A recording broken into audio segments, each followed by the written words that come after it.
Hola, buenos días. ¿Cómo estás? ¿Bien? En cuanto a lo que me preguntas, pues obviamente uno tiene sus preferencias, sus simpatías, no se pueden abarcar todos los que están, y a veces no son todos los que están, ni están todos los que son. Yo tengo mucho aprecio, conozco y disfruto mucho con León de Grey, Barba Jacob, que son los maestros de siempre. Me gusta mucho Ciro Mendía, y de los poetas vivos creo que la cumbre, el sol que nos alumbra en este momento afortunadamente, pues es nuestro amigo Jaime Jaramillo Escobar, el famoso X504. Bueno, las nuevas generaciones hay que esperar que maduren, hay mucha gente publicando y siempre la poesía, hay mucho poeta, a toda hora hay una cantidad de poetas de los cuales uno va como decantando poco a poco, y no me gustaría como dar nombres porque siempre se le olvidan a uno personas que uno quisiera haber incluido. Yo sé que hay mucha gente trabajando, conozco varios con mucho talento, pero yo en este caso me abstengo de dar nombres. ¿Qué opina usted de la obra poética de Darío Jaramillo y de Juan Manuel Roca? Ah, sí, son poetas muy reconocidos, quien lo duda, naturalmente. Pero bueno, ellos están donde están, y yo creo que uno hablar de ellos ya no tiene como mucha trascendencia, porque no estamos descubriendo nada, ya todo el mundo sabe quiénes son ellos. Le doy pues la palabra a mis compañeros del equipo de la palabra Víctor y Salvador. Bueno, Gustavo, gusto escucharte, Gustavo, y sabemos y está confirmado que mañana se vuelve a repetir el video 1000 libros y una noche en la ciudadela de Copacabana, que es la biblioteca de Copacabana. El acto va a ser a las 7 de la noche, entonces ahí estaremos escuchando las poetas que has nombrado y a los invitados para esa fecha. Nosotros continuamos aquí con Verano Brisas y con todo el equipo que ha venido a saludar a Verano Brisas. Verano, yo quiero preguntarte, y que es la pregunta que me nació desde que llegaste ahora al programa, que cuentes a la gente cómo nace esa vocación de poeta, pero cómo nace en el pueblo donde tú naciste, Salgar.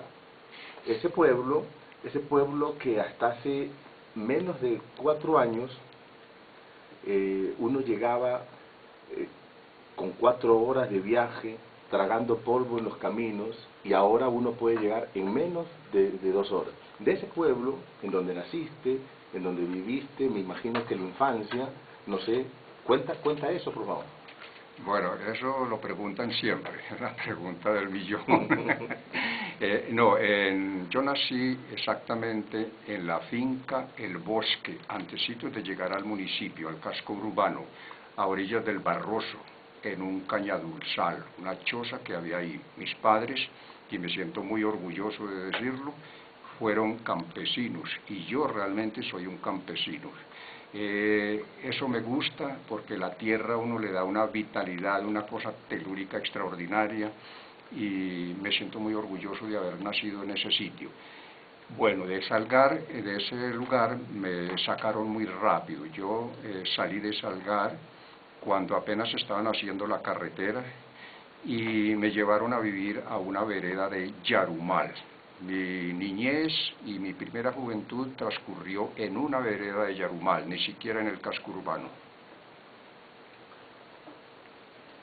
La vez que te conocí hace muchos años, cuando sacaste el primer libro, siempre me pregunté, y tengo muchas dudas con respecto a los talleres literarios. ¿Qué pensaste de los talleres? ¿Son importantes para el escritor, o siempre queremos la búsqueda personal de él con sus libros, con sus tropiezos? ¿En tu formación como poeta fue importante o no? Han sido importantes los talleres literarios. Yo estuve en el taller de Mario Escobar Velázquez, y frecuento ahora, principalmente por amistad y porque siempre aprende uno algo, el del maestro Jaime Jaramillo Escobar en la Biblioteca Pública Piloto. Hace 4 años que regresé a Medellín, y entonces acompaño a Jaime y a los compañeros allá, a los demás, pues en esa búsqueda. A mí me parece que nadie enseña a escribir. Uno aprende a escribir escribiendo, leyendo, reflexionando. Es un trabajo de disciplina, eso no es de cafetería, ni de tertulias, ni de cócteles.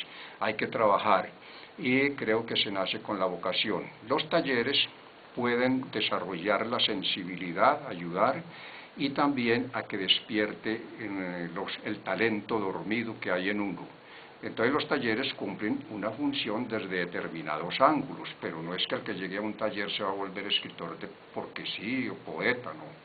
Eso no hay que confundirlo, me parece a mí, de manera que si uno tiene claridad a qué va un taller, qué le puede aportar un taller, pues bienvenido el taller. A muchos incluso los puede perjudicar, porque depende también del coordinador, que piensa, cuál es su filosofía, etc. De manera que sobre eso es una conversación, una discusión eterna. Verano Brisas es tu nombre legal. Cualquiera podría pensar que es un seudónimo, pero ¿cómo te llamabas o qué nombre te pusieron tus padres? Bueno, mis padres me bautizaron con un nombre con muy buena intención, con las mejores intenciones. El nombre que tuve hasta cierto momento, no lo digo porque es un muerto, y a mí no me gusta hablar de los muertos. Yo asumí el nombre de Verano Brisas cuando tuve mi experiencia marina en las costas del Pacífico colombiano. Allí empezó a surgir, fue una cuestión de reflexión de varios años. Primero surgió una parte, después surgió la otra, lo asumí como seudónimo durante 15 años más o menos, pero llegó un momento en que se me convirtió en un problema, porque hasta en las cosas legales me conocían como Verano Brisas. Entonces vi que era el momento de asumirlo como nombre propio, hice todas las diligencias y en este momento, hace muchos años, todos mis documentos y mis asuntos legales, jurídicos, etcétera, están con el nombre real de Verano Brisas. Por eso te decía pues que ese es el nombre legal tuyo. ¿Y por qué Verano Brisas significa algo? Pues lee en el diccionario qué significa verano y qué significan brisas. Desde luego, no, la respuesta es un poquito tonta, pero realmente si tú miras eso, a ti que te gusta la poesía, lo miras desde ese punto de vista, hay una musicalidad, hay unas sílabas, hay una armonía en el nombre. Entonces, no, a mí personalmente no me suena mal. Yo siento que encontré mi verdadera identidad, mi verdadera personalidad cuando asumí ese nombre. Lo llevo en la sangre, no es una cuestión epidérmica. El primer libro que aludió Víctor Bustamante también, que se titula Cantos de Verano, un título muy apropiado para el autor, es un libro también de aventuras, podríamos decir que hasta marinas. ¿Cuál es la experiencia tuya en el mar? Bueno, yo nunca hice nada académico, o sea, mi experiencia con el mar, mi encuentro con el mar es puramente vital, empírica. Yo simplemente amé el mar y cuando lo conocí vi que había encontrado algo muy importante en mi vida. Yo conocí el mar desde el aire, cuando volaba, cuando era tripulante, y posteriormente que ya tuve contacto directo con él, me metí, aprendí a navegar, el motor, a vela, a canalete, a pescar, etcétera, y todo eso se lo debo a los nativos de Bahía Solano y de esas costas en general. Tengo unos recuerdos bellísimos de toda esa costa, desde Cabo Corrientes hasta Juradó. Tuve grandísimos amigos y tuve un Sócrates, un maestro extraordinario que me siento orgulloso de decir su nombre. Se llama o se llamaba Estanislao Pacheco. Y ese tiempo que estuviste por allá en Vallasolano, ¿no fue una especie como de vacaciones a la especie de Por lo hippies? tanto, tenía y llevo en la sangre conocimientos empíricos, prácticos de agricultura, ganadería, de todas esas cosas. En Vallasolano, además de hacer lo que ya dije, también cultivaba plátano, cocos, de todo, y yo no fui de turista ni de hippie, fui a congraciarme con los nativos, a conocer su idiosincrasia, su cultura, a estudiar sus cosas, y de allá saqué muchas experiencias bellísimas. Yo realmente me siento muy gratificado con esa oportunidad que me dio la vida. Es que como uno se encariña con algunos poemas, entonces claro. Vamos a mirar este, por ejemplo. Poema de los jodidos vikingos. Los jodidos vikingos se lanzaron por los jodidos mares del norte y otras aguas igualmente jodidas en sus muy jodidas embarcaciones para romperles el jodido culo a todos sus jodidos enemigos en varios jodidos continentes donde la gente jodía cada noche y cada día de sus jodidas vidas como si estuviera en un jodido paraíso. Y parece que el jodido tuerto auspiciaba las jodidas fechorías de sus jodidos guerreros con una jodida complacencia, evitando que jodidamente claudicaran en sus jodidas invasiones y ayudando en la forma más jodida para que vencieran en sus jodidas batallas, no solo en la jodida Escandinavia, sino en todos los jodidos lugares diferentes a la jodida península del placer, donde se hallara una jodida puta o el más jodido puto, dispuestos a dejarse joder por su jodido culo, allende los jodidos mares donde las jodidas olas rompían jodidas en las jodidas playas. Así, los jodidos vikingos jodían el trasero de las jodidas hembras que anhelaban ser jodidas por los jodidos invasores. Ellas agradecían al jodido Odín por no haberles olvidado en sus jodidos trances que tenían que vivir con tan jodidos machos. Y el jodido tuerto mostraba sus jodidos poderes, favoreciendo las jodidas bacanales y las no menos jodidas esperanzas que guardamos todos los jodidos y jodones que jodemos tan jodidamente en el jodido mundo. Es un poema que merece un aplauso nuestro. Es un poco pagano el poema, ¿cierto? Como pagano. Bueno, casi todo artista, desde luego que hay excepciones, tenemos una esencia pagana. Además, la humanidad tiene una esencia pagana, obviamente. Verano, yo quiero preguntarte por qué publicas Cantos de Verano al borde de los 50 años. Bueno, primero que todo, aunque uno desde que nace y aprende a leer y tiene la vocación de poeta o de artista en alguna disciplina, empieza a hacer pinitos, pues solo se asumen las cosas seriamente después de determinado momento. A mí me correspondió en esa época ya tarde dedicarme como de lleno a la literatura, ya con una responsabilidad y una conciencia de que eso era un trabajo serio. ¿En qué momento decidiste ser poeta? Y ahora que dice Carlos Alfonso, que te da preguntar a los 50 años, por lo siguiente: no es por la edad, porque un poeta se hace grande es después de los 50, que haya vivido, reflexionado y leído, ¿cierto? Pero hay una frase que leí hace mucho tiempo con respecto a Joseph Conrad, que empezó a escribir a los 27 años. Entonces decía un crítico ingenuo, y me da esta rabia decir eso, que era un escritor tardío. Entonces la pregunta es: ¿te consideras un escritor tardío o un escritor que en su momento tenía que decir lo que decía y a su edad? Yo creo que eso de tardío, todo eso son clichés. Nadie es tardío o tempranero. Uno empieza cuando las circunstancias y la vida lo induce, en cualquier momento. Uno puede ser tardío a los 20 o puede ser tempranero a los 80. Yo a esas cosas no les paro bolas. Y además siempre ha sido difícil publicar.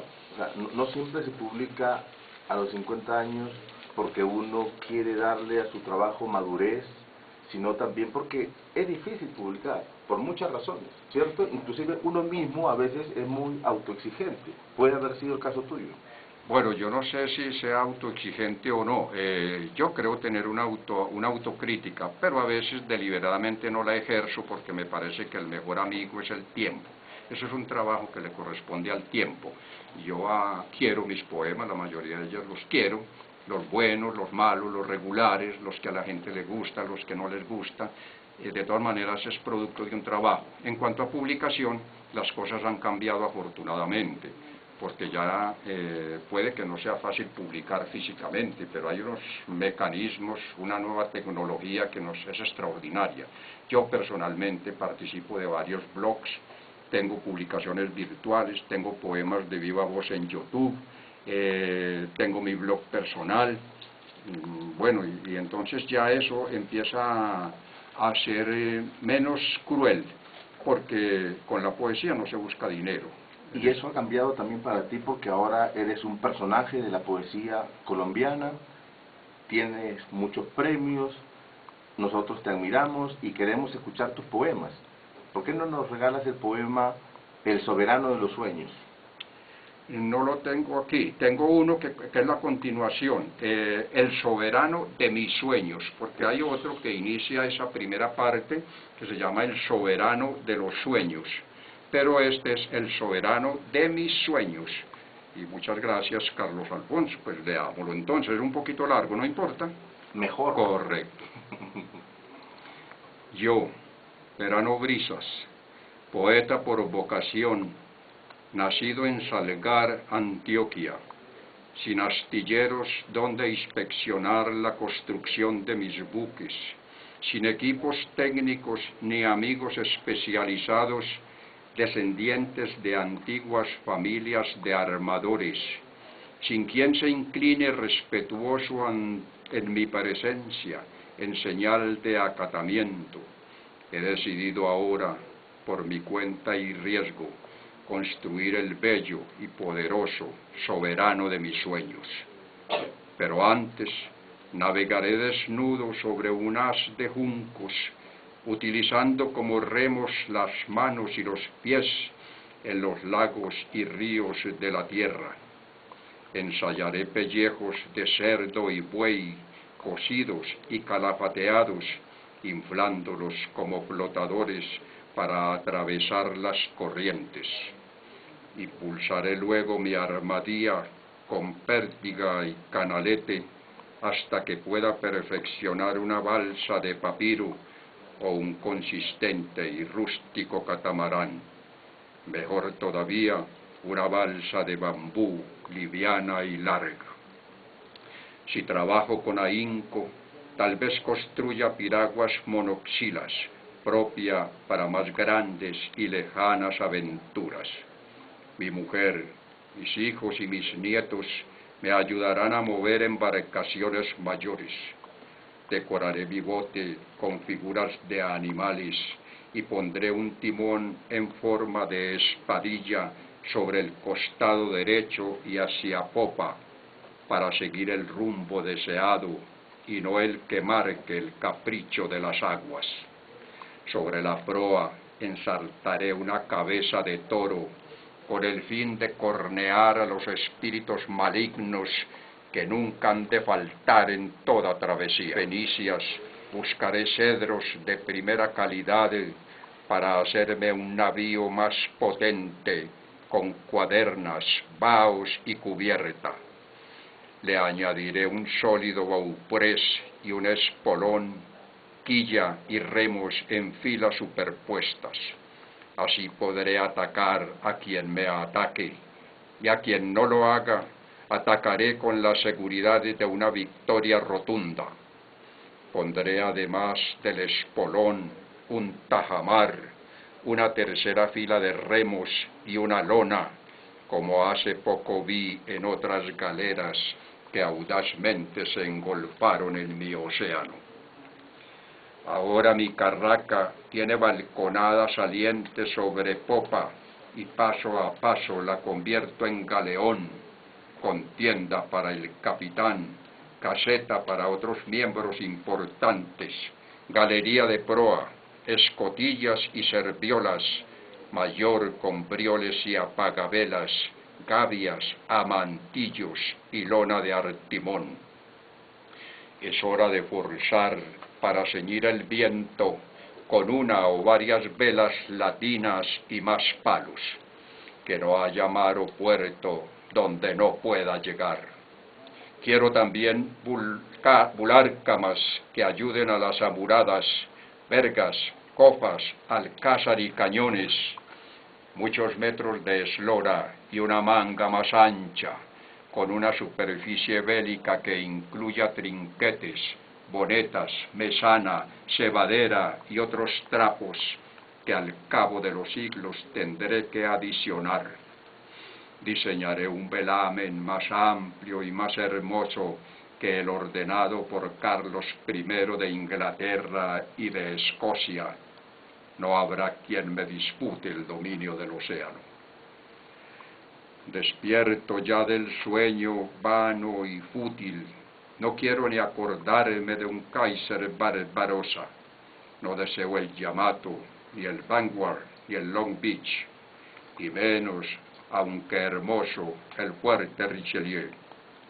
Que vuelen en pedazos gigantescos portaaviones, submarinos nucleares, torpederos, destructores, rompehielos, balleneros, pues ninguno de estos cascos perdidos en los mares remedian el asunto, porque son cuerpos sin sangre, portadores de muerte. Solo un pequeño tronco con una vela inmensa es lo que necesito, y que diga en el casco único de madera: aquello que rige los vientos, las mareas, los astros y el vacío, impulse, oh verano, tu piragua por el espacio cósmico. Hemos escuchado El soberano de mis sueños, un poema en la propia voz de su autor, Verano Brisas. Es un poema que está en... Buenos días, ¿cómo amaneciste? Gracias. No, lo que pasa es que hablar de gente tan reconocida e importante en las letras del país, pues cualquier cosa que uno diga se queda corto. Como es gente tan conocida, a quienes respalda una obra importante, pues la obra misma habla por ellos y cada lector irá asumiendo su posición y irá degustando a su manera toda la poesía de estos amigos, compañeros de labores poéticas. ¿Cuál es su opinión en este momento? Usted que está tan cerca de ese maestro del 704 de nadaísmo, que ha significado para usted y para todas estas generaciones que está ahí. Bueno, yo le comentaba aquí a los amigos fuera de micrófono que soy de la generación del nadaísmo, aunque en mi juventud yo andaba en quehaceres muy diferentes, muy distintos. Pero yo tengo una gran amistad con el maestro Jaime Jaramillo, a quien aprecio mucho y admiro. Me parece que es una de las voces más importantes de la poesía colombiana en este momento, y además lo valoro mucho por su calidad personal. Es un ser extraordinario, y solamente tratando con él en la cercanía en que yo lo hago, se puede hablar de esta manera. Una cosa es mirarlo de lejos, mirar sus libros, y otra cosa es trabajar con él. Nosotros hacemos muchos trabajos de taller, digamos, fuera del de la piloto. Hacemos en la casa de él lecturas y talleres entre pocas personas, él y yo a veces, y siempre me llevo unas sorpresas extraordinarias y aprendo constantemente de mi amigo Jaime, como le digo, a quien realmente admiro sobremanera. ¿Qué opina usted de la obra poética y de la obra de poeta antiguo, nadaísta, Darío Lemos? Tenemos ahí al frente a un gran especialista que es Víctor Bustamante. Exactamente. No, pues Darío Lemos dejó un libro que ya todos sabemos, y con ese libro se salvó. El poeta no necesariamente tiene que dejar una gran cantidad de libros, con uno que deje bien escrito, es más, con un poema que deje bien escrito, que trascienda a la sociedad, a los lectores, y que trascienda también los avatares del tiempo, con eso es suficiente. Ahora me decías que a Barbajacó le quedarán 10 poemas, sí, que le queden 10 o 20, que le quede uno, pero es que con eso es suficiente.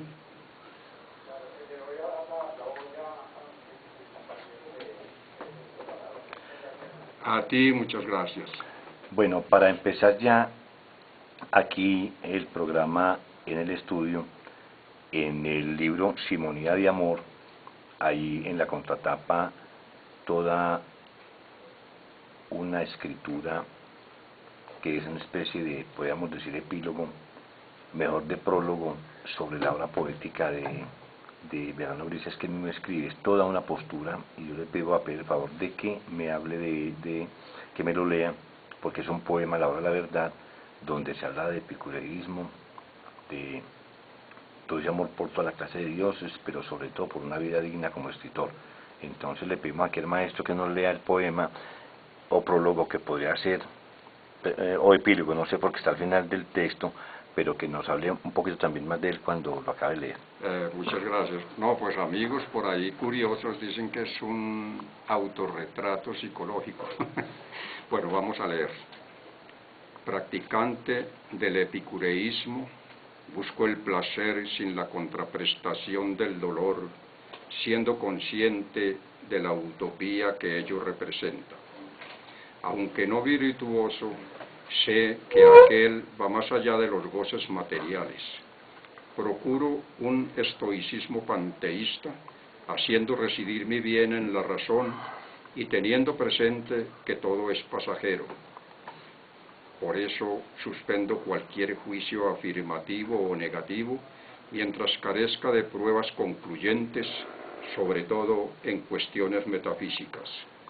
Mi estado anímico no acepta una adhesión ciega a las creencias mayoritarias, pero ¿qué me supliría con tan bellos postulados si no tuviera capacidad para la risa? Vivo de acuerdo con la naturaleza, lejos de las convenciones sociales, luchando únicamente por lo básico para una existencia decorosa y digna, así parezca por ello impúdico y desvergonzado. Esa posibilidad puede ser mi honra. Verano, ¿aló?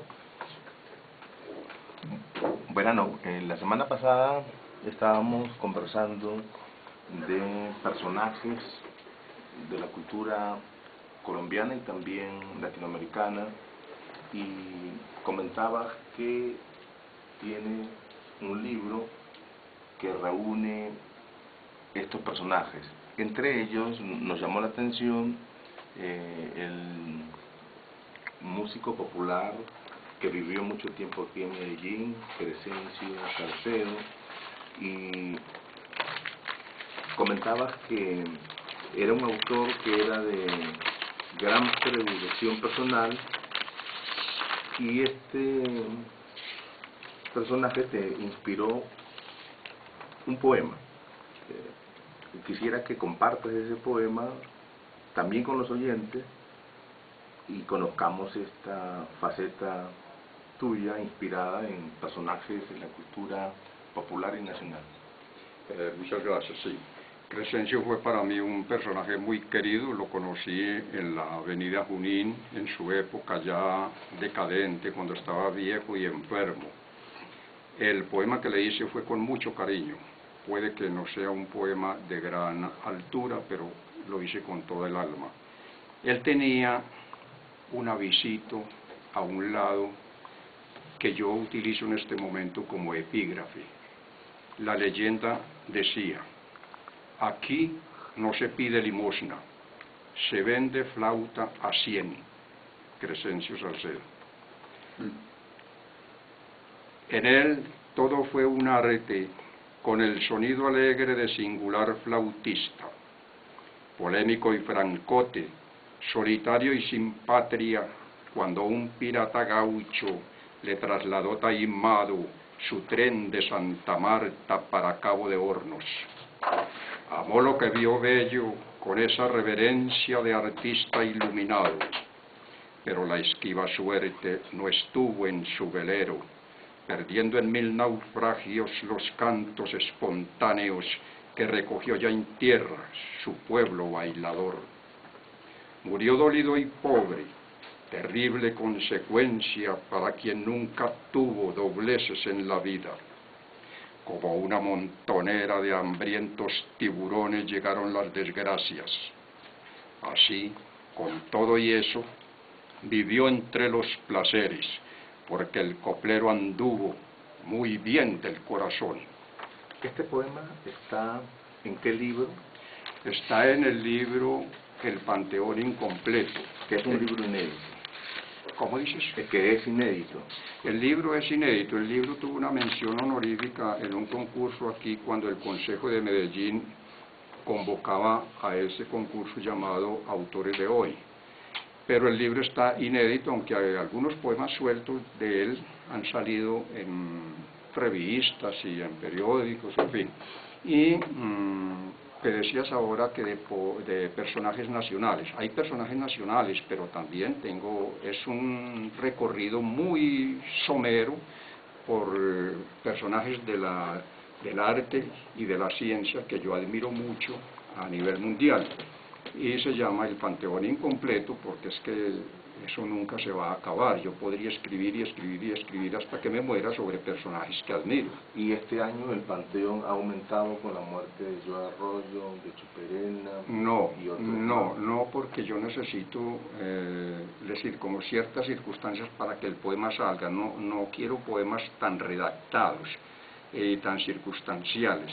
De pronto, en cualquier momento, puede salir otro poema a un personaje nacional o extranjero. De hecho, el último que escribí es sobre Carl Sagan, que no es nacional, pero es un gran científico, un gran divulgador de la ciencia, conocimiento de muchas cosas que de otra manera no hubiéramos sabido.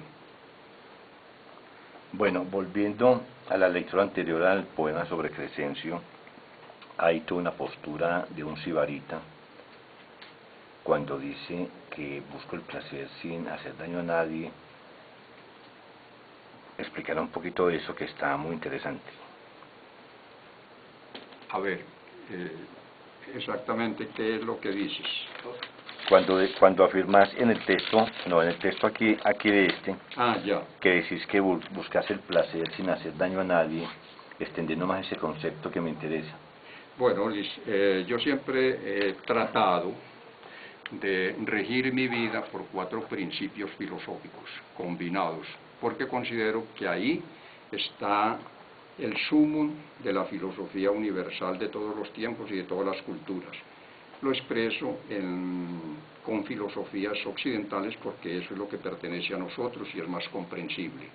Por un lado está el epicureísmo, por otro lado está el estoicismo, por otro lado está el escepticismo y por último el cinismo. No el cinismo como lo entienden hoy, sino el cinismo como posición filosófica. En épocas del nadaísmo, que fue de tanta convulsión ideológica, marxismo, sartrismo, hipismo, droga, rock, ¿no viviste ese momento? Bueno, yo... ¿O estabas por allá en Vallasolano? Bueno, en ese momento yo estaba de tripulante, estaba volando y estaba en otros avatares también de la vida, también fui vendedor de seguros, andaba en otras cosas. Estaba practicando boxeo, estaba estudiando música, solfeo, bueno, andaba en otro rollo y sabía del nadaísmo por las noticias, pero nunca en ese momento tuve contacto con ellos. Desde luego que es todas esas características que tú acabas de nombrar de la droga, el rock, etcétera, etcétera, pues son circunstancias, es decir, se estaba viviendo ese momento y obviamente toda persona receptiva, sensible, talentosa, pues se sentía afectada por esos fenómenos sociales. ¿Cómo empieza tu proceso de escritor? Vamos, por nombrarlo de alguna manera, ¿cierto? Quiero que nos lo cuentes, porque por ahí hay una reseña que dice que empiezas en un taller de literatura de Mario Escobar Velázquez.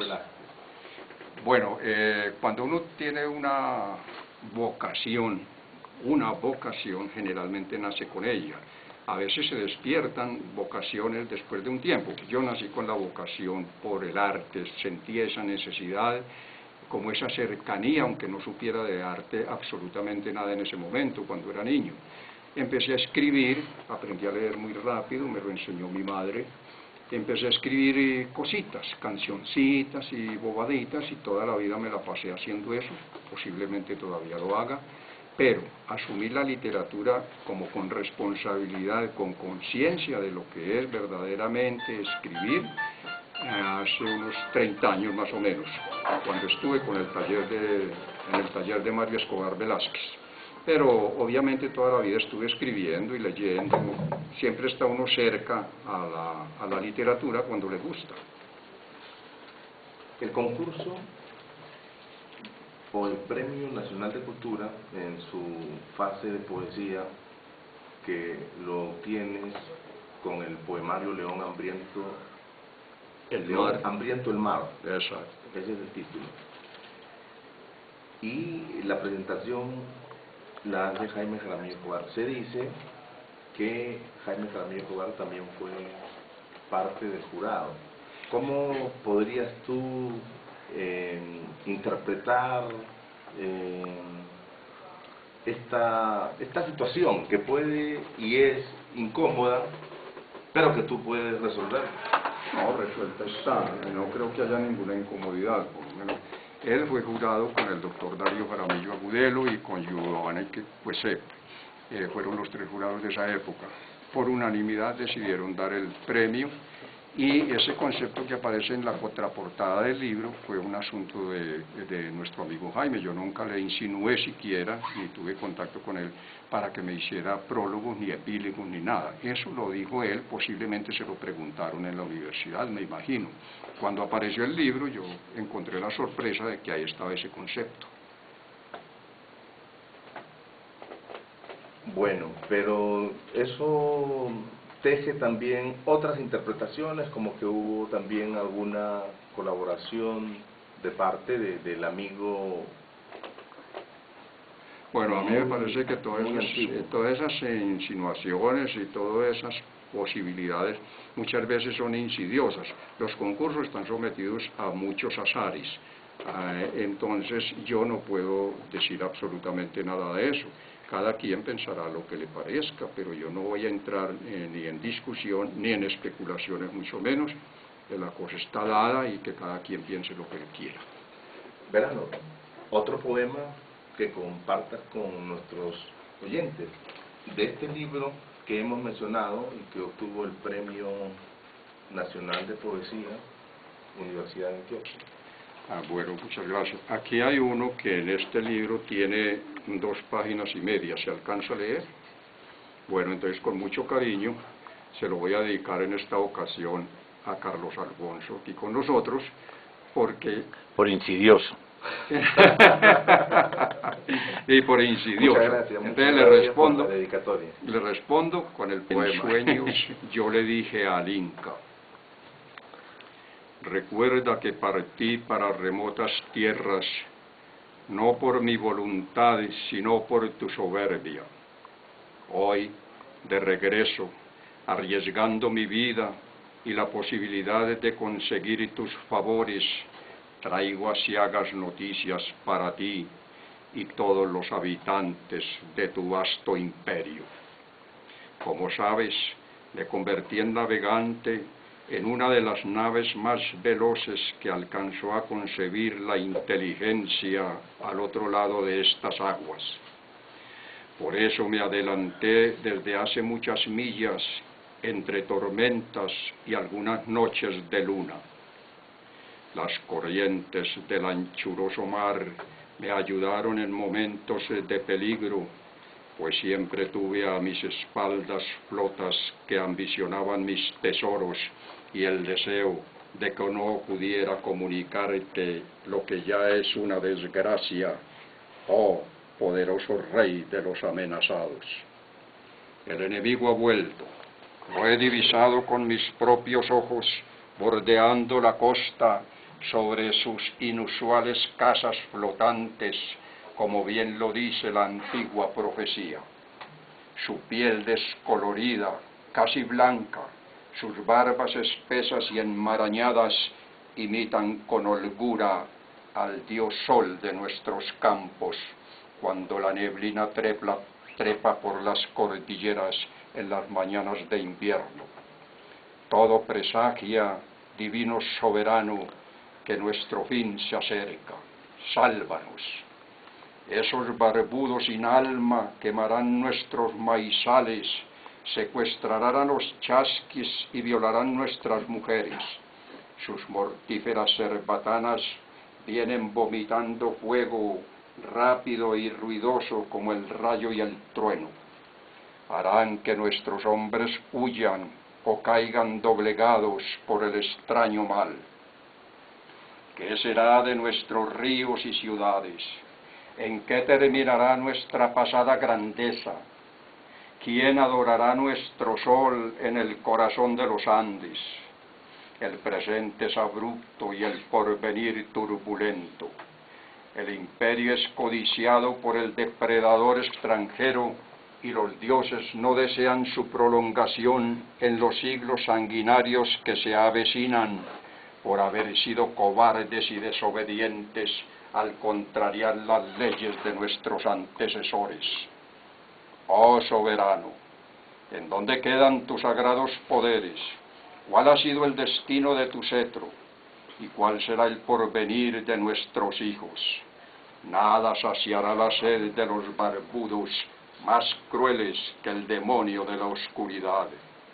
Ellos te ahorcarán por un pedazo de oro, a ti, a quien adoramos con esperanza y vergüenza. Las guerras libradas con los poderes hermanos nos han debilitado y los odios opuestos ferozmente contra toda unión fraternal de nada van a servirnos en estas horas de angustia. Caerás, oh rey, como grano de maíz en medio de la tormenta. El temido huracán arrasará también a tus hijos y a los hijos de tus hijos, víctimas todos de la más negra traición, así luzcas aún resplandeciente y riguroso en tu litera de metal macizo.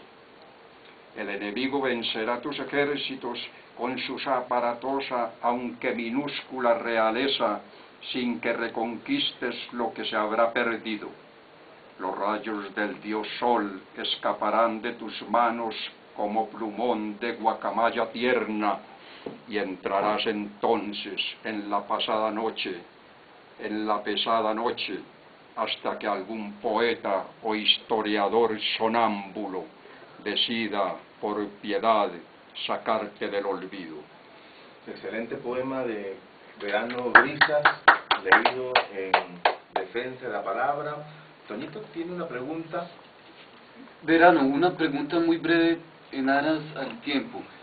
Hace 8 días nos hablaste de algunos de tus colegas poetas colombianos, pero quiero preguntarte brevemente por las poetisas Meira del Mar, Olga Elena Matei y Piedad Bonet. ¿Cuál es tu apreciación sobre la obra poética de ellas tres? Pues que son excelentes mujeres, extraordinariamente sensibles y talentosas, y su obra habla mejor que yo de ellas.